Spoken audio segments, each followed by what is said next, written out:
کہ پاکستان کو بدنام کرنے کے لیے انڈیا نے جو کام کیا تھا اس کے حوالے سے ہم سب نے یہ دیکھا کہ جی متعدد جعلی نیٹ ورکس جو ہیں وہ انڈیا چلا رہا تھا پاکستان کو بدنام کرنے کے لیے۔ بھارت دنیا بھر میں متعدد جعلی نیٹ ورکس چلا رہا تھا اور یہ جعلی نیوز نیٹ ورکس تھے، اور ان کا پتہ جو لگایا جعلی خبروں پر نظر رکھنے والی ویب سائٹ جو ہے، ایک ادارہ ہے EU ڈس انفو لیب، یورپین NGO ہے، انہوں نے یہ لگایا۔ بالکل، اور انڈین کرونیکلز کے نام سے جو ہے ایک رپورٹ شائع ہوئی تھی، اور اس میں ادارے نے یہ انکشاف کیا کہ بھارت جعلی نیٹ ورکس کے ذریعے پاکستان کے خلاف دنیا بھر میں اور خاص طور پر یورپ سے جو ہے جھوٹ پر مبنی پروپیگنڈا کرتا رہا ہے، اور دنیا کے 116 ممالک میں بھارت 265 کے قریب ایسی فیک یا جعلی نیوز ویب سائٹس جو تھیں وہ چلا رہا تھا، جن کے ذریعے پاکستان کے خلاف غلط معلومات اور جعلی خبروں کی جو ہے وہ انتہائی پیشہ ورانہ طریقے سے وہ پھیلائی جا رہی تھیں۔ بالکل، اچھا، اب EU ڈس انفو لیب نے 10 ایسی NGOs کا پتہ چلایا ہے جنہیں نئی دہلی میں قائم سریواستو گروپ جو ہے وہ جھوٹ کی بنیاد پر اقوام متحدہ کی ہیومن رائٹ کاؤنسل سے منسوب کر کے چلاتا ہے۔ اب بھارت اس سب سے کیا چاہ رہا ہے، جواب میں پاکستان کیا کر رہا ہے، اور ہم نے اب تک کیا کیا ہے، اس کا رزلٹ کیا ہے، اس حوالے سے ہم بات کریں گے۔ وزیر اعظم کے قومی سلامتی کے مشیر ڈاکٹر موید یوسف صاحب ہمارے ساتھ موجود ہیں۔ السلام علیکم موید صاحب۔ وعلیکم السلام۔ موید صاحب بہت شکریہ پروگرام میں وقت دینے کے لیے۔ سب سے پہلے تو اگر آپ تھوڑا سا سم اپ کر کے یہ بتا دیں کہ اب تک ہمارے پاس جو انفارمیشن ہے EU لیب کی طرف سے، اور جو ہمارا اپنا بھی جو تمام جو انٹیلیجنس کا نیٹ ورک ہے، یہ کام کیا ہو رہا ہے، کس طریقے سے ہو رہا ہے، اور اس کی فائنانسنگ کون کر رہا ہے؟ بہت شکریہ جی۔ دیکھیے، اس دفعہ تو آپ میرے سے کیا پوچھنا، دنیا کے ایک انڈیپینڈنٹ یورپین یونین میں بیسڈ ادارے نے بالکل واضح طور پہ کھل کے بتا دیا ہے کہ ہندوستان کی ریاست ایک مافیا کی طرح آپریٹ کرتی ہے۔ وہ کس طرح؟ وہ لوگوں کی آئیڈینٹیٹیاں چوری کرتی ہے، وہ یورپین یونین کے پارلیمنٹ کے ممبران سے جھوٹ بول کے ان کو دورے کراتی ہے مقبوضہ کشمیر کے، وہ United nations human rights council میں جعلی NGOs کو بھیج کے پاکستان کے خلاف تقاریر کرواتی ہے، وہ پورے یورپین یونین کے سسٹم کو بیوقوف بنا کے ہزاروں نیٹ ورکس کے تھرو، جعلی نیٹ ورکس کے تھرو خبریں لگواتی ہے دنیا کے 116 ممالک میں۔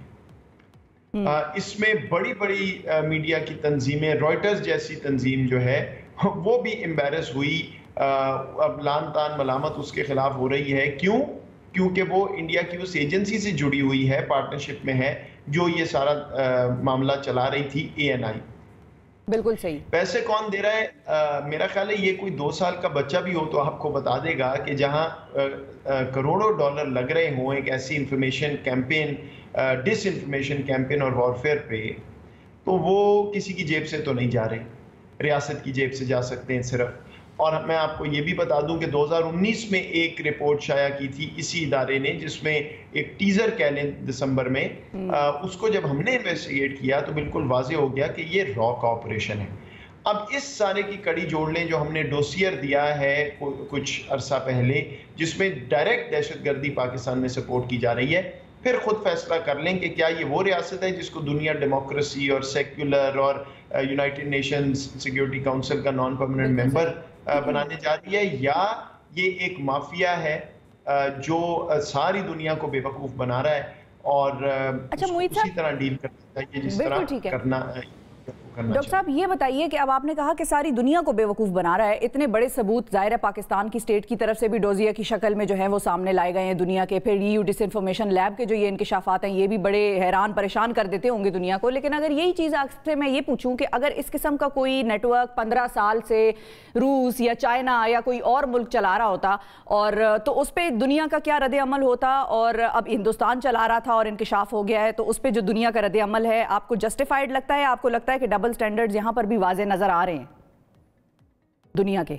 دیکھیے، ڈبل سٹینڈرڈز کا تو کوئی شک نہیں ہے، وہ تو آپ کو اس خبر کی تو ضرورت نہیں تھی۔ آپ کشمیر میں دیکھ لیں، مقبوضہ کشمیر میں کیا ہو رہا ہے اور دنیا کا کیا جواب ہے، اور جہاں وسطی دنیا کا اپنا مفاد آتا ہے تو وہاں کیا جواب ملتا ہے۔ سو یہ تو بالکل واضح ہے، انصاف پہ مبنی اگر ذرا سا بھی ہو دنیا کا نظام تو کشمیر پہ یہ رد عمل تو نہ آئے جو دنیا کا آ رہا ہے، یا ایسی رپورٹ پہ اب تک دندناتے تو نہ پھر رہے ہوں ہندوستان کے آفیشلز اور سپوکس پرسن یا اقوام متحدہ نے اب تک ایک خط نکال دیا ہو کہ بہت مہربانی لیکن ایسے ملک کو تو ہم سیکیورٹی کاؤنسل کے قریب بھی نہیں آنے دیں گے. لیکن دنیا انصاف پہ تو مبنی نہیں ہے انفارچونیٹلی. تو ظاہری بات ہے اگر یہ پاکستان جیسے ملک کے خلاف کو بات ہوتی تو آپ دیکھتے کہ یہاں ایسے لگتا دنیا میں زلزلہ آ گیا. تو it's a very sad but factual reality کہ ہم اس میں ایک چیز یہ بھی ہے کہ پچھلے سال جی سر کنٹینیو کر لیجئے. میں نے کہا ہم اگینسٹ آڈز فائٹ کر رہے ہیں, اس میں کوئی شک نہیں.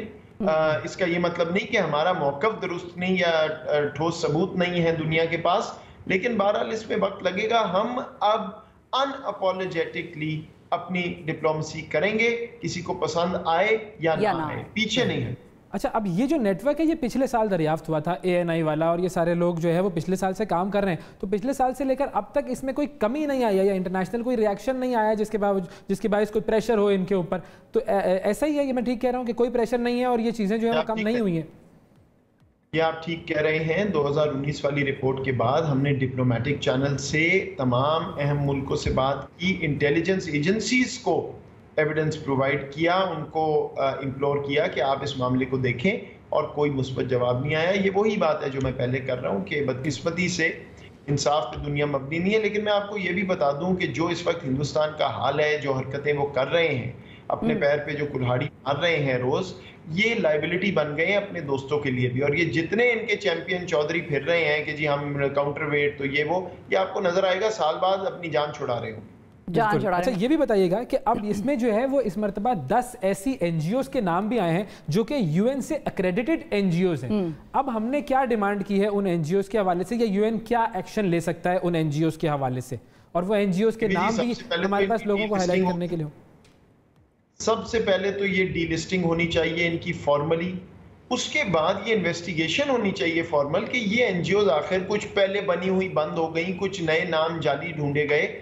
یہ کیا کس نے؟ یہ جو سری واستوا گروپ بیٹھا ہوا ہے دلی میں, یہ کیا کوئی آسمان سے اترا ہے؟ یہ اتنے بڑے انڈیپینڈنٹ ایکٹر ہیں کہ دلی میں بیٹھ کے اور یہ سارا ریکٹ دنیا کا چلا رہے ہیں, اور ہندوستان کی ریاست جو ہے اتنی معصوم ہے اس کو سمجھ ہی نہیں آئی کیا ہوا ہے. مطلب یہ بچوں والی بات ہے. ٹھیک ہے ان کا کاروبار ہے دنیا کو بیوقوف بنانا, بٹ لیٹس بی آنیسٹ, یہ ریڈ ہینڈڈ پکڑے گئے ہیں. اب اتنا آسان نہیں ہے ان کی بچت, اور یہ یورپین یونین ان کے قوانین مضبوط ہیں, وہ یہ پرسو کریں گے, اور یہ نظر آئے گا دنیا کو کہ اصل چہرہ کیا ہے اس ملک کا. اچھا ڈاکٹر صاحب, ایک اور چیز بھی بڑی انفارچونیٹ ہے, اور وہ یہ ہے کہ ظاہر ہے جب ہر طرف سے اتنا افیکٹو نیٹ ورک چل رہا تھا تو بہت مرتبہ ہم نے بھی بہت سی مختلف جگہوں پر خبریں پڑھی ہیں, پاکستان کے اندر سے چھپتی رہی ہیں, جن کو ویریفیکیشن کا عمل سے وہ نہیں گزری اور وہ چھپ جاتی تھیں اور وہ جھوٹی ہوتی تھیں. اب ایک اور چیز بھی جو اس کے بعد آئی ہے وہ یہ آئی ہے کہ جہاں پر پاکستانیوں کو کم از کم اپنے ملک کو سپورٹ کرنا چاہیے تھا, وہاں پر ہم یہ دیکھتے ہیں کہ کچھ کارنر سے بہت افیکٹو نہیں ہے, لیکن سٹل کچھ کارنر سے یہ بات ضرور آئی ہے سامنے کہ ہمارے ڈپلومیٹک مشنز وہاں کیا کر رہے تھے, جنیوا میں کیا کر رہے تھے, سوئٹزرلینڈ میں کیا کر رہے تھے, کیا ان کو نہیں پتا تھا؟ ان لوگوں کو آپ کیا کہیں گے, اور عوام کو اس حوالے سے پبلک کو کیا کہیں گے کہ جب اس قسم کی کوئی بھی انفارمیشن آئے جس میں پاکستان کو ملائن کرنے کی یا ہمارے سیکیورٹی اداروں کو ملائن کرنے کی کوشش کی جا رہی ہو, تو عوام کو کیا فوراً یقین کر لینا چاہیے, یا ویریفیکیشن کا عمل ہو تو کیا ہو؟ کیسے کریں یہ؟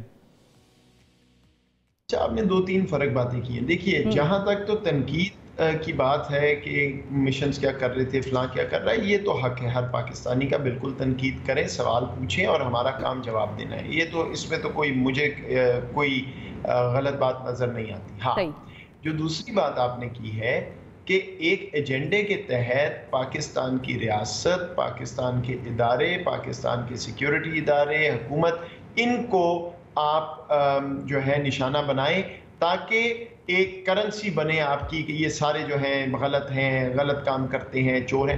وہ میرا خیال ہے ایک بہت ہی انفارچونیٹ اور اینٹی اسٹیٹ مائنڈ سیٹ کی ریفلیکشن ہے, جو کسی بھی ملک میں ہوگی تو اس ملک میں انٹرنل کمزوری آئے گی اور اس کمزوری کا باہر والے فائدہ اٹھائیں گے. تو 100 تنقید کے مواقع ہو سکتے ہیں, 100 باتوں پہ اختلاف ہو سکتا ہے, تنقید بالکل کریں, سوال پوچھیں. دیکھیں, پہلے کلیئرٹی لے لیں کہ کون فیکٹ صحیح دے رہا ہے, پھر سوال پوچھ لیں. صرف ایک ٹویٹر پہ چیز چل گئی, میڈیا پہ آ گئی, تو آپ نے کہہ دیا جی یہ سچ ہے, حقیقت ہے.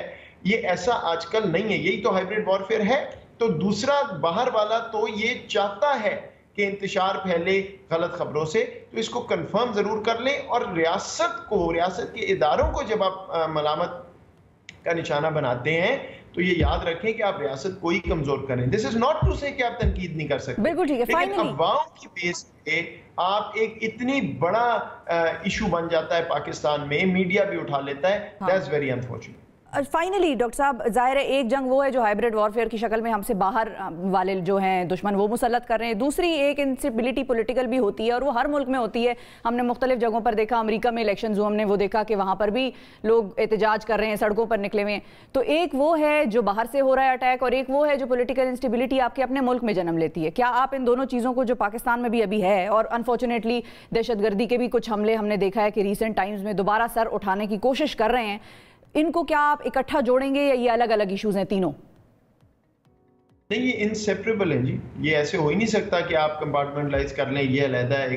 میں جس دفتر میں بیٹھا ہوں، جو اسٹریٹیجک چیز مجھے دیکھنی ہے، جو پاکستان کی سلامتی کے ایشوز ڈیل کرنے ہیں، مجھے، میرے کولیگز کو، ساری ریاست کو، اس میں انالیسس میں یہ نہیں ہو سکتا کہ آپ ایک چیز علیحدہ کر کے باہر کر دیں، ایک اندر کر دیں. آبویسلی یہ چیزیں تو فرق ہیں، لیکن ان کا تانا بانا ایک دوسرے سے جڑا ہوا ہے، یہ انٹر لنکڈ ہیں. کیونکہ خان صاحب بھی یہ کہتے ہیں کہ باہر سے کوئی سپورٹ ضرور ہے جو اپوزیشن کا کانفیڈنس نظر آ رہا ہے نا، اس لیے میں نے پوچھا آپ سے. جی سوری، یہ آپ کی آخری بات میں نہیں سنا. خان صاحب بھی یہ کہتے ہیں کہ اپوزیشن کو باہر سے کوئی سپورٹ ضرور ہے جو ان کا کانفیڈنس نظر آ رہا ہے. اچھا دیکھیں، جب وزیر اعظم پاکستان نے ایک بات کر دی تو ان کے پاس پورے پاکستان میں سب سے زیادہ انفارمیشن ہے، فل پکچر ہوتی ہے، تو وہ بات درست ہے. لیکن میرے دفتر کے پاس، میرے لیول پہ اس طرح کی مجموعی پکچر نہیں ہوتی کہ میں آپ کو وہ سیاسی بات بھی کر سکوں. میں آپ کو ایک اسٹریٹجک ایشو بتا رہا ہوں کہ اندرونی بیرونی چیزیں جڑی ہوتی ہیں، اور ان کو اکٹھے ہو کے ہی ایک مجموعی طور پہ تجزیہ کر کے اس کا حل یا پالیسی ڈائریکشن نکالنی ہوتی ہے. یہ نہیں ہو سکتا کہ آپ ایک چیز بالکل علیحدہ کر دیں اور دوسری علیحدہ ہو. بالکل ٹھیک ہے. بہت شکریہ ادا کریں گے ڈاکٹر محید یوسف صاحب ہمارے ساتھ موجود تھے. ناظرین